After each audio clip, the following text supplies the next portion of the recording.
to our Airbnb in Christchurch. So we actually have already slept here last night. When we got into town, we just kind of wanted to get some food, and then we were already walking around town, and then we unpacked, and so I just figured we'd do it this morning. This is our little Airbnb. There's the restroom as usual. Just a little studio apartment, which is nice. We have a full kitchen. So on this trip, we brought our coffee stuff, so I don't have to try to get up in the morning and find the nearest coffee shop. But having a stove makes that possible.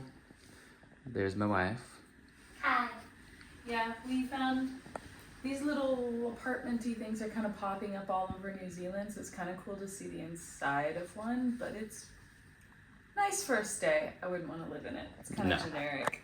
Even if I was here for a month, I think it would be kind of...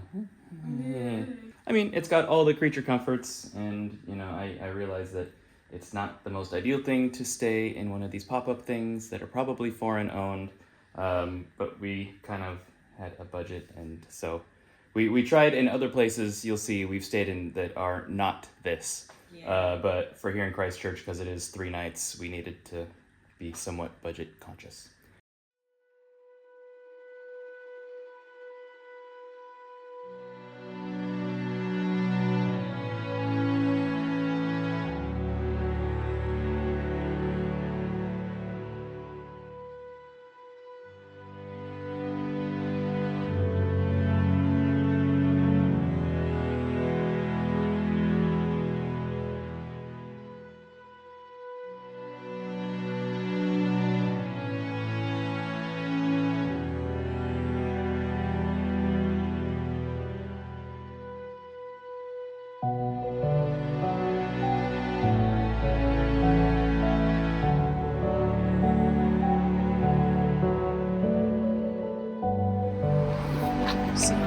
How wonky the door is, the gap versus the top.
you want, try to break me with goodbye. Did you think I just crumble? Did you think I just say